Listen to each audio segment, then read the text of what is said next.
Was your Tyler's back with the Money in the Bank 2011 review, and I was supposed to do this yesterday, but when I hit 50 subscribers, I was like, I'll wait for, I'll do this tomorrow, which I'm doing it right now, and since Money in the Bank is coming up next Saturday, I believe, yeah,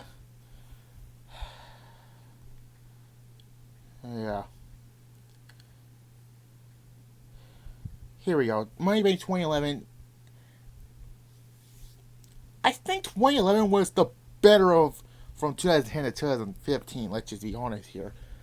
There were some decent shows in 2011. I'll talk about SummerSlam. Survivor Series was I did that. WrestleMania, what I saw was just not good, but didn't feel like a WrestleMania. Well, we'll get to that when if I ever do WrestleMania 27, that is. But there were some decent shows, but yeah. Anyways, we're not talking about that. We'll say SummerSlam for next month. For 2011 days, we're gonna do the SummerSlam reviews, and I already mentioned Survivor Series, like I mentioned before. Anyways, July 17th, a Raw and SmackDown event. To me, the brand split did not end until WrestleMania 28, which I forgot to, but whatever. At the Allstate Arena in basically Chicago, Illinois, even though it says Rosemont, but Chicago's more market based in Rosemont, so there's that. Um. Anyways, basically the whole build is CM Punk doing that whole shoe promo, aka pipe bomb, basically, and he got a temporary suspension, but then John Cena told Vince McMahon to unsuspend him, and yeah, let's see how that match goes. Spoiler alert, it was a fantastic match. Anyways, so let's talk about Money Bank 2011, and then I'll get back to my 2008 year review tomorrow with Hard Justice and SummerSlam. We're almost at the end of 2008, that is. Anyways, first match is a SmackDown Money Bank ladder match for a World Heavyweight Championship contract. This is around the time where we have two Money Bank ladder matches. Now, these Money in the Bank is an exception for the gimmick pay-per-views, although I do not consider Money in the Bank as a big event. I only consider Rumble, Mania, SummerSlam, and Survivor Series as the big ones. If you want to say King of the Ring, but I don't consider that. It was just another, like, B pay-per-view type, whatever. Daniel Bryan defeats Cody Rhodes, who was, oh god, he was the disfigured. Oh, Jesus Christ. Ever since he broke away from Orton, he had shitty gimmick after shitty gimmick.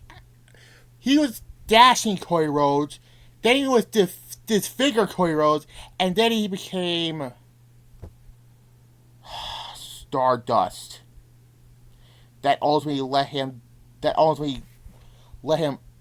Go away from WWE for 6 years.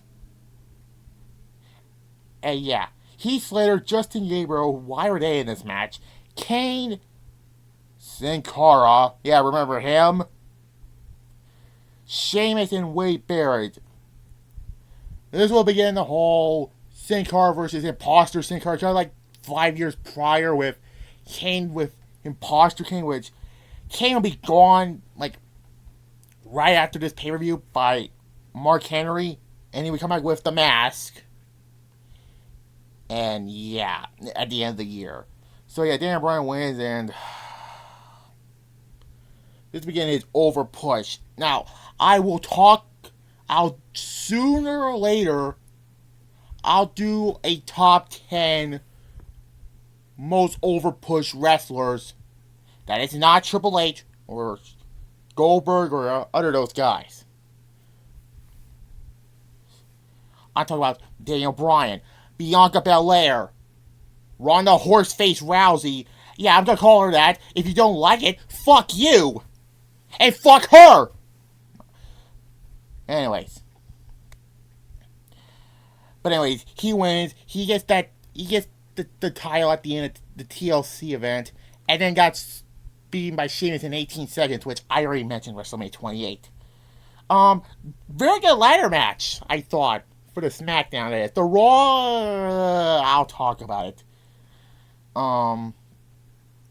Yeah, I give it an 8. So there's that. Anyways, then we have for the goddamn Divas Championship. Then only 5 years later, at WrestleMania 32, we will never see that belt again. Except for 2K20's career mode. Oh god, I can't believe I have to say that name, that name again. 2K22 thankfully blew us out of that shitty water. Kelly defeats Brie Bella to retain the title. It's just a typical women's match in 2011 before it became serious. So there's that. I'll be generous, I give it a 3. It's just the worst match on the card. Anyways, Mark Henry defeats the Big Show. Solid match. They have some nice chemistry together. This is not as good as their later matches like Survivor Series 2011 or Vengeance 2011. You know, I like two big boys going at it here, and this begins Mark Henry's good push, that is. Yeah, this is beginning the whole Hall of Pain storyline. So he took Big Show out. By the way, I give it a 6.5. It was not as good as their other matches.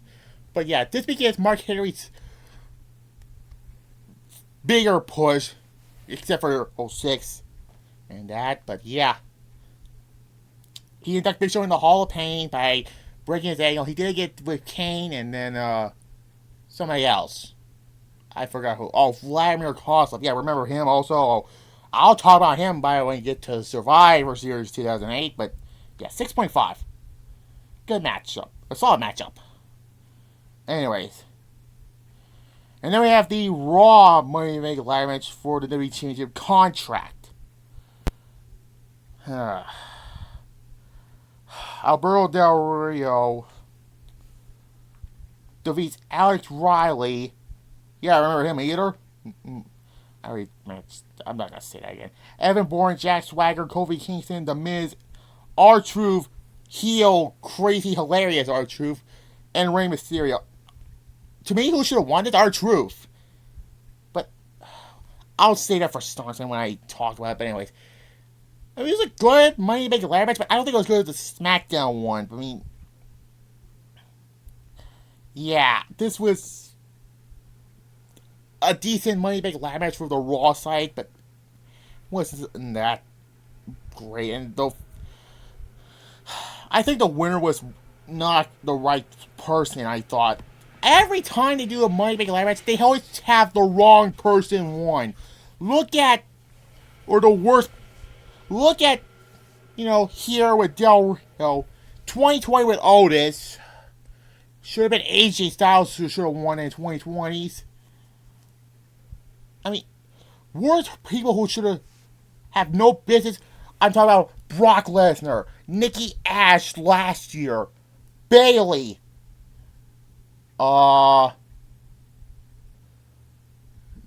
Here with Del Rio.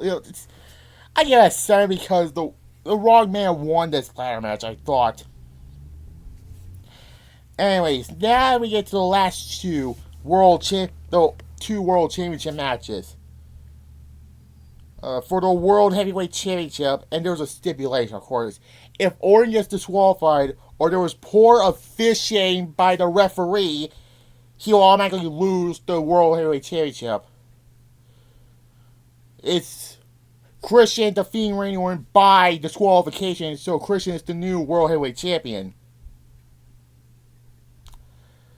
This feud was one word: bad. I mean, this is the last time Christian ever had a world champion. And by SummerSlam, oh my god. We'll talk about it. Yeah, Randy Orton's World Heavyweight Championship. That's a 2 thumbs down. No. I mean, the death of SmackDown was dead. I mean, God. I mean, thankfully they give it to Mark Henry at the. Well, he almost closed the year as World Heavyweight Champion until he loses the Big Show, until Daniel Bryan cashes it in, and yeah. You can tell how poorly the Big Gold Belt was in 2011 to 2013. So, anyways, this match was fine. The DQ finish was Christian spit in, or spat in Orton's face, as Joey from Wrestling Rampage would say, and Orton gets all pissed off. Mike Curry's trying to stop Orton, but then Orton kicks Christian in the family, hits him right in the family jewels, and he loses to the World Heavyweight Champion. So win it back at SummerSlam. So yeah, I give it a 6. Anyways, another stipulated for somebody. Anyways, now we have the main event for the WWE Championship and the best match on the show. And there's another stipulation. If Cena will lose the title, he'll be fired. Didn't we see this before Survivor Series with winning as the referee? Anyways, CM Punk defeats John Cena to win the WWE Championship. This was the best match on the show. I mean, this would sell the pay-per-view of this. These two had great chemistry. Psychology was there. Soon I'll do another top 10 of two wrestlers have great chemistry. I'm talking about right here with CM Punk and John Cena, and then Cena with AJ Styles, Austin and The Rock, Charlotte and Asuka. You know, I tweeted on that on March, with with Charlotte and Asuka. I thought they have great chemistry, and another tweet I posted on Twitter was if I was the booker, which maybe I'll do another what if I was booking wrestling at this point, but only in the power of video games. But anyway, I give it a 10. Come on. Why can't you can't get any more than a 10, honestly. CM Punk wins the WWE Championship, and then he said if he wins, he said his contract was expiring on July 17th, but CM Punk re-signed with the company until Royal Rumble 2014, which I'll talk about when I do the Royal Rumble reviews. Spoil. That's coming in January. Anyways, but I have to do my SummerSlam reviews next month, which is for some reason in July, instead of the tradition of August. Then I'll do my Survivor Series reviews in November, and then I'll do the Rumbles. And then the WrestleManias, like I mentioned. So yeah, a 10 out of 10 for this match. And Cena does not get fired. Vince McMahon has to be resigned because Triple H took over as CEO. For reals, that was because Triple H at this point was a behind the scenes guy. And, well, he'll still wrestle up until 2019, which was the year I started my YouTube career. But anyways, this was a really good show. I mean, it's one of the best shows of 2011. I mean, let's just be honest. Some of the bad shows like WrestleMania and Over the Limit, Capital Punishment, those shows were just terrible. I give it an 8 out of 10. There was a lot of good things on this show, except for the women's match, that is. Anyways, I'll be back with my next TNA interview with, like I mentioned, Hard Justice 2008 for TNA, and then WWE SummerSlam 2008. And then I'll continue on with, Unforgiven, No Surrender, No Mercy, Bound for Glory, Cyber Sunday, Turning Point, Survivor Series, the second Final Resolution, and Armageddon, the last Armageddon. So, yeah. Well, the last No Mercy would be 2008, but that would be coming back in 2016, so yeah. Like, comment, subscribe, and